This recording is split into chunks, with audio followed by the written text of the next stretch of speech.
Assalamualaikum and hi everyone. We are from group 6. Today we are going to present the common ground of Buddhism, ethical fundamentals shared with other religions.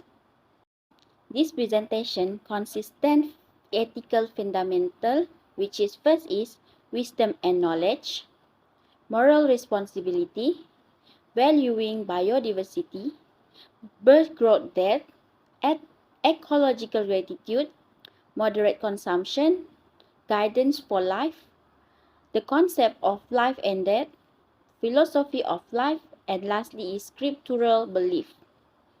I will move to the first ethical fundamental, which is wisdom and knowledge. Buddhism is the Buddha taught that wisdom was necessary for escape from suffering. Wisdom growth entails increasing attention, insight, and wisdom via meditation and the study of Buddhism teaching. Buddhism monks and nuns are encouraged to continuously study and reflect in order to gain knowledge and insight. Mindfulness involves cultivating awareness of the present moment and observing one thought and emotion without judgment. While animism idea frequently incorporate a direct observation and personal experience-based knowledge of the natural world. Traditional ecological activities such as farming or hunting are frequently passed down through generation. Animism knowledge is frequently contextualized and reliant on local ecological system, while Confucianism thought that wisdom was indispensable for cultivating moral character and carrying out social obligations through self-reflection, studies, and the practice of virtues such as benevolence and decorum, one attain wisdom. The pursuit of knowledge is viewed as a lifelong endeavor necessary for developing discernment and becoming virtuous. Next, we move to the second ethical fundamental, which is moral responsibility. Buddhism emphasizes moral responsibility through the Eightfold Faith and the concept of karma. The Eightfold Faith contain ethical behavior, which emphasizes the significance of morally responsible behavior. The concept of karma implies that our actions have consequence and we are accountable for the effect of our action and on other and ourselves. The Eightfold Path is one of the most important teachings in Buddhism. It is a list of ways to free yourself from suffering. While for Greek-Roman religious stresses moral responsibility through the idea of pity and respect for the goods. Pity entails avoiding action that would encourage or offend the spirits. It was also believed that the gods were responsible for upholding moral standards and individuals were held accountable for their action. While for Islam, the five pillars of Islam and the idea of akhlaq ethics show how important moral responsibility in Islam. Akhlaq means acting a way that is morally responsible toward other people. It includes qualities like honesty, compassion, and humanity. The five pillars of Islam, which include prayer, giving to others, and going to pilgrimages, stress how important moral responsibility in everyday life. As for the third fundamental is valuing biodiversity. For Buddhism places a high value on biodiversity and encourages its followers to respect and protect all forms of life. Buddhism also teaches the principle of non-harm, which encourages individuals to avoid causing harm to any living beings, including animals, plants, and insects. This principle extends to the environment, as Buddhism emphasizes the importance of preserving the natural world for future generations. Buddhism also emphasizes the importance of mindfulness and living in harmony with nature. This includes practicing sustainable living and conservation efforts, such as reducing waste, using renewable resources, and protecting natural habitats. Buddhism values biodiversity as an integral part of the interconnectedness of all living beings and emphasizes the importance of non-harm, mindfulness, and sustainable living to protect and preserve the natural world. As for Judeo-Christian, the Christianity stewardship emphasizes humans' responsibility to care for the natural world, and its resource includes protecting biodiversity and ensuring the earth is sustainable for future generations. Judaism values the environment and natural resources, the concept of tikkun olam, or repairing the world. As for Hinduism, in Hinduism, the concept of ahimsa, or non-violence, is central to the teaching. This principle extends to the treatment of all living beings, including animals, plants, and insects. The religion teaches the importance of living a simple and sustainable life and avoiding wastefulness and greed. Hinduism recognizes the importance of preserving natural habitats and ecosystems. Moving on to the fourth fundamental, birth, growth, death. As for Buddhism, in Buddhism, birth, growth, and death are seen as natural part of the cycle of existence, known as samsara, birth beginning of the cycles, and Buddhism emphasizes the importance of a wholesome birth, which includes a positive environment and a caring family. Growth and development viewed as a natural part of the cycle, with Buddhism emphasizing the importance of moral and spiritual growth. The religion encourages individuals to cultivate positive qualities such as compassion, wisdom, and mindfulness to support their growth and development. That is seen as a natural part of the cycle, and Buddhism emphasizes the importance of preparing for it through spiritual practice. The religion teaches that death is not an end, but a transition to a new state of being, and encourage individuals to reflect on the impermanence of life and the importance of living in the present moment. As for Confucianism view birth, growth, and death as natural part of life that should be embraced and celebrated.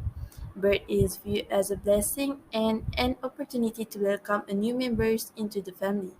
Growth is an important stage of life.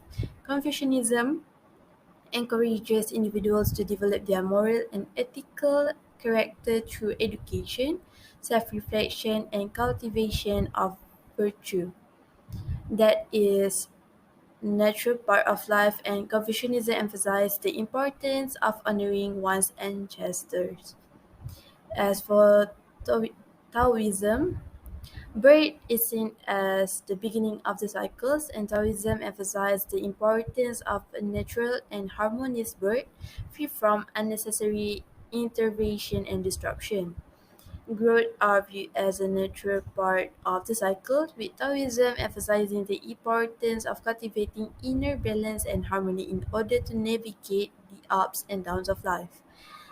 Taoists believe in spiritual immortality, where the spirit of the body joins the universe after death. The next fundamentals is ecological gratitude.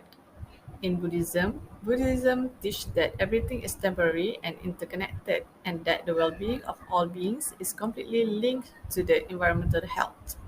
Buddhism brings the three aspects, man, nature, and environment, under the umbrella of self-management and thus reflects harmony and coexistence. In Buddhism, practicing ecological gratitude can involve engaging in practices such as mindfulness, meditation in nature, expressing gratitude for the resources we use, and taking steps to reduce our environmental impact. Meanwhile, in Taoism emphasizes the importance of living in harmony with nature and understanding life's cyclical and interconnected nature. It also involves cultivating gratitude and appreciation for the natural world, acknowledging that we are part of a larger system that includes of all living beings and the environment. For Islam, the concept of Khalifah or stewardship in Islam emphasizes humans' responsibility to care for the environment and use its resources responsibly. The true essence of Islamic teaching is tied to man's relationship with the entire universe, which is God's creation. The next fundamentals is moderate consumption. In Buddhism, in terms of food, the Buddha stated that one should not overfill one's stomach with food, but rather leave some room for water, a space that will accommodate for 4 or 5 mouthfuls of solid food. The best instruction is for monks to refrain from eating in the evenings or to eat only once a day. The Buddha mentioned in the Majjhima Nikaya Kakachpama Sutta that he ate 1 meal a day, so he had good health, strength, comfort, and lived without illness. The Buddha mentioned the importance of moderate food consumption because he was aware a little illness, good health, lightness of body, strength, and bodily comfort. Furthermore, moderate consumption of wealth and luxuries reaps great benefits when people lose their attachment to their own wealth and instead give freely. Meanwhile, in Islam, Allah Subhanahu wa Ta'ala commands people to spend, but He forbids them from overspending. Consumers should not spend more than they can afford, nor should they be stingy and miserly in their spending, or themselves or others. Because Allah Subhanahu wa Ta'ala curses those who do not give or spend His bounty. In Hinduism, Hindu believe that self-control and meditation are the best ways to achieve health, with prayer to the Almighty God as a last resort. Ayurveda recommends filling only half stomach with food, 1 to 4 with water, and 1 to 4 with air. We may sip warm water in between the meal. Okay, the topic I would like to share is a guide to life in religion. First, let us look at the similarity in these three religions. All these religions emphasize one important belief: love and compassion. Buddhism, Hinduism, and Christianity all encourage people to live their lives based on kindness and compassion, putting the needs of others above their own. In all these religions, people are taught to follow moral principles, including not doing bad things, not hurting others, being honest and fair, and so on. These principles are values that are common between the different religions. However, there are also some differences between these religions. Buddhism emphasizes the concept of no self, which means that we should transcend our desire and self-centeredness in order to eliminate suffering and achieve inner peace. Hinduism emphasizes the concept of karma, which means that we should earn good fortune and happiness by doing good deeds and fulfill our responsibilities. Christianity emphasizes faith and devotion, trusting in God and following His teaching to achieve eternal life through love and mercy. Next, I will present the religion view of life and death. All these religions believe that life and death are an inevitable fact, and that death is only a process of transformation, not an endpoint. In these religions, people are taught to transcend the boundaries of life and death, and to seek a higher purpose and inner peace. Furthermore, followers in these religions believe that one's actions and thought will determine their fate after death, and therefore they should do as much good as possible and avoid doing bad things. There are, however, some differences between these religions.